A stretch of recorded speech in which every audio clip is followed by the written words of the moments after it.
Successful data management with ML Ops.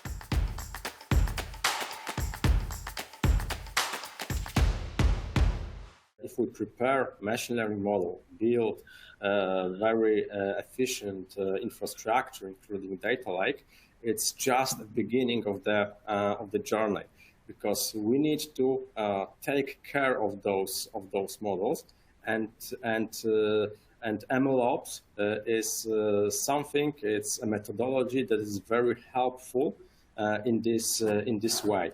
I usually divide MLOps into two different areas. One area is connected with improving efficiency of banks' resources. So making some automations when it comes to making different experiments, automatically logging different training metrics, different models.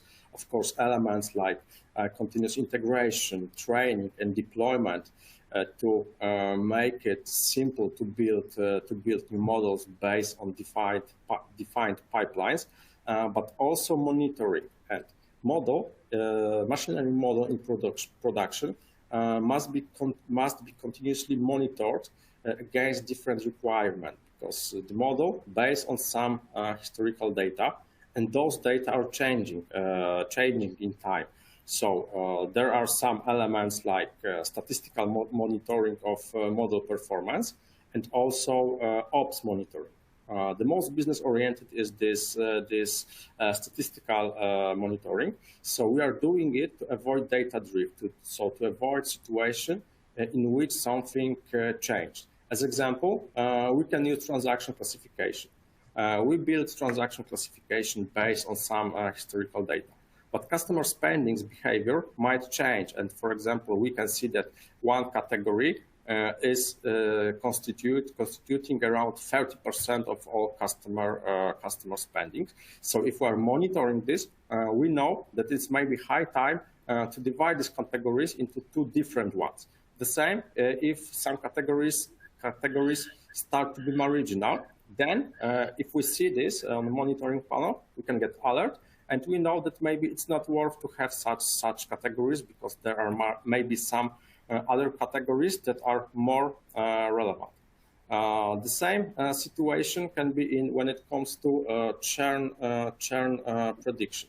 For example, if we're working on a churn model, we can compare the feature of customers used to train model, and if we see, for example, after 6 months that the customers have much different attributes or new attributes, we see that we need to retrain the model because the attributes of the customers are different than those that were used to train the model. So ML Ops is very useful when it comes to finding changes in data, which needs to be reflected within the machine learning model. Another thing that also is monitored by ML Ops are things connected with performance of machine learning models, and in this part we need to cooperate people concerning data science and machine learning engineers, and those elements includes monitoring elements like response time of machine learning models, like usage of memory, CPU, reliability, and so on.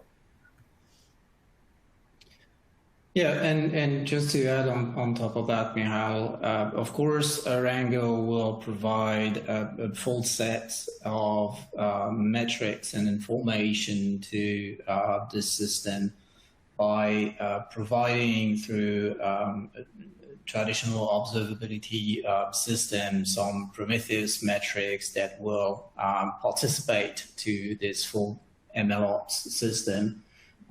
Providing information about how the data is being processed or how the data is being prepared, and getting some set of statistics to feed that MLOps system.